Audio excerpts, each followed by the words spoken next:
Our third lesson this morning comes from the Gospel of Luke, chapter 18, verses 1 through 8. Let us together listen for the voice of the Lord. Then Jesus told the disciples a parable about their need to pray always and to not lose heart. He said, "In a certain city, there was a judge who neither feared God nor had respect for people.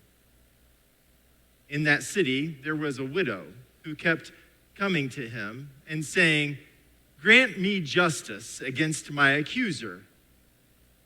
For a while he refused, but later he said to himself, 'Though I have no fear of God and no respect for anyone, yet because this widow keeps bothering me, I will grant her justice so that she may not wear me out by continually coming.' And the Lord said, 'Listen to what the unjust judge says. And will not God grant justice to the chosen ones who cry out day and night? Will God delay long in helping them? I tell you, God will quickly grant justice to them. And yet, when the Son of Man comes, will he find faith on earth?'" Friends, this is the word of the Lord. Thanks be to God. Tommy was a precocious 5-year-old with beautiful auburn hair, deep blue eyes, freckles you could count from 10 yards away, and 2 permanent front teeth that were at different stages of coming in, which gave them a distinctive smile. It was also a little crooked on one corner of their mouth, which made them look more than just a bit mischievous. They had a baby sister who was 2 years younger and a baby brother who was on the way. Tommy was every bit of 5 years old. They could get in trouble or completely messy if left to their own devices for even a couple of minutes. They loved running. And when they were wearing their new shoes, they were the fastest person on the planet. And if you doubted whether or not that was true, all you had to do was ask them. They would let you know and then challenge you to a race. They also loved bright colors and had a favorite threadbare Kelly Green stocking hat that they wore with their auburn hair flowing in every direction from underneath, even when it was warm outside. Their kindergarten teacher and their aunt were their 2 favorite people in the world. This was mostly true because they both somehow always made Tommy feel like they were the center of the universe when they were around. And Tommy had a very active imagination and a broad vocabulary for a 5-year-old. Their favorite pastimes were learning about dinosaurs and using Crayola markers to paint nearly anything, including their own face from time to time. They called it a Tommy makeover. Tommy loved to talk, and as their grandmother would say, Tommy was born with the gift of gab. Tommy never met a stranger, and yet would also get visibly uncomfortable in new settings or unusual surroundings. Their safest place in the world was being near their mom. And when they felt the most out of place, Tommy would do the same thing.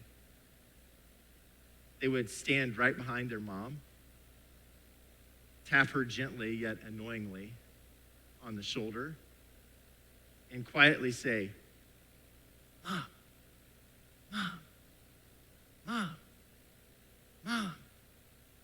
Until their mom would say, "Tommy, what? What on earth do you want?" Now, most of the time, the question would somehow take Tommy by surprise and make them freeze, and there was actually nothing for them to say. Occasionally, there was something specific that Tommy wanted. "Can I have a piece of gum from your bag? Can we get an ice cream cone on the way home? Can I use your phone to watch videos?" But if you really wanted to know why Tommy did such a thing, why Tommy was so persistent, It was because sometimes they felt left out, invisible, out of place, ignored. It wasn't that anybody did any of that intentionally. It's so easy to miss the littlest ones, the ones without a big voice, the ones without power or a place of prominence. So yeah, that's why Tommy did it. Just to be reminded that they indeed mattered and were seen in all of their auburn-haired glory. And their mom, that's all that she ever really wanted for Tommy, for them to know that they mattered, that they were seen for who they were in the world. That was her own persistent prayer. And she would do anything, move mountains to make it possible.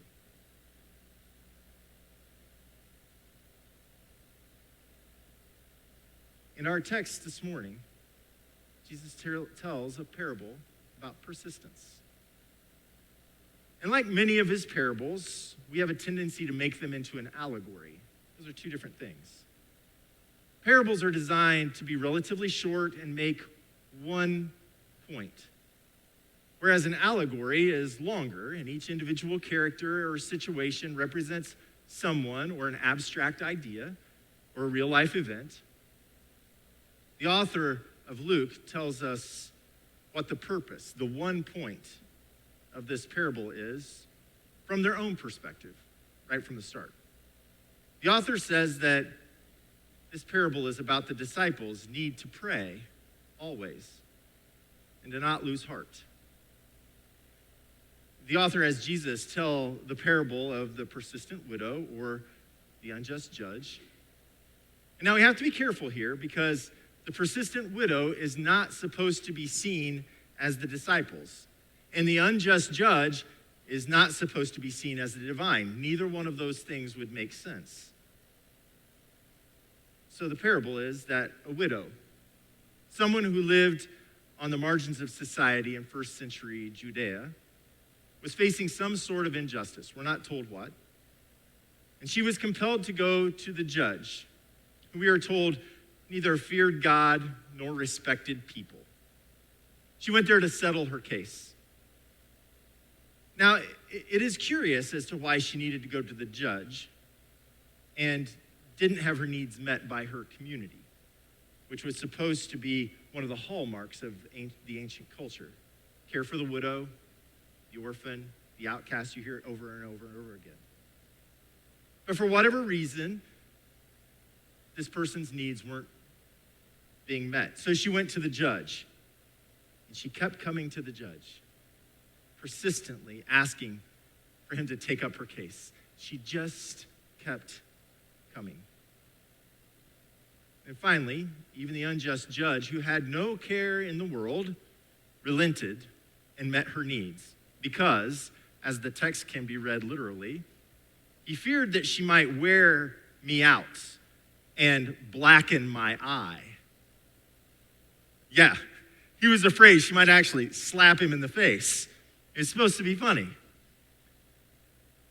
Then the author writes, Jesus said, listen to what the unjust judge says. And will not God grant justice to the chosen ones who cry out day and night? Will not God help them? I tell you, God will quickly grant justice to them. Now here's the problem,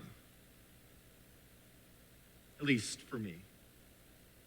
The parable can definitely sound like Jesus is telling his disciples that if they pray, like the persistent widow, by continually coming to God over and over and over again, then God will answer them. Well, that's problematic.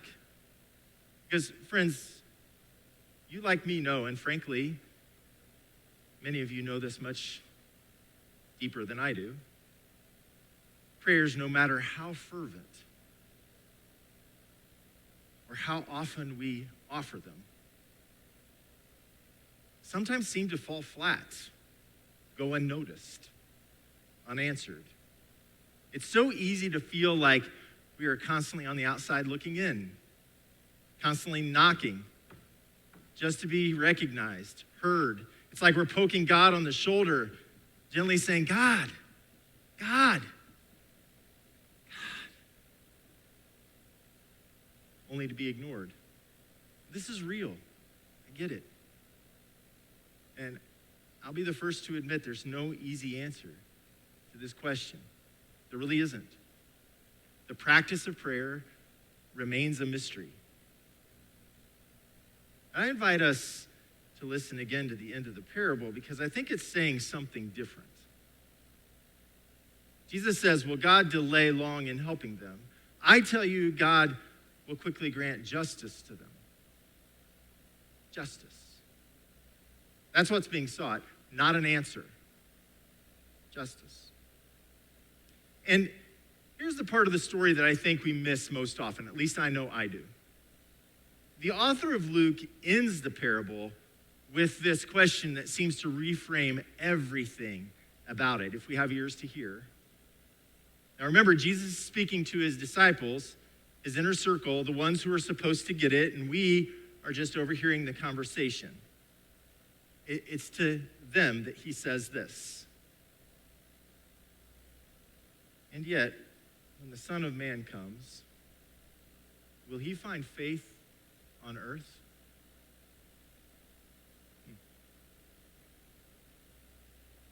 Perhaps the point of the parable is that the widow should never have had to knock on the door of the judge's chambers seeking justice in the first place. Perhaps the point of the parable is that there are those out there whose prayers are being left unanswered, not because of a God who has ceased to listen, but because of a community that ceased to respond, because they thought it was God's responsibility. It seems like Jesus is challenging the disciples not to be more like the widow, but more like the divine, the one who sees, the one who hears, the one who doesn't delay, the one who empowers us, the disciples, to act on behalf of those seeking justice. What if the posture of prayer is actually being flipped upside down in this parable? What if the disciples need to pray always and not lose heart, as Luke writes? It was meant to encourage them to be persistent, yes. In prayer, yes. But their prayer is in their response to the needs of those around them. To see the ones in need and persistently pursue justice for them. Making sure that others know they are seen, their needs acknowledged, their cause of justice not ignored. See, because God has answered the prayers we have, and it's us. Consider what that might be like for the marginalized, the forgotten, the ignored, the victimized, the little ones, the ones without a big voice, the ones without power or place of prominence. Think about what would happen if this is what prayer looked like in action. Not the knocking of the persistent widow, but the persistence of a community that would never allow her needs to be ignored. Friends like Tommy's mom, that is a faith that would move mountains for the sake of the beloved. So may our prayers be our persistent actions. May it be so. And to God be the glory. Amen.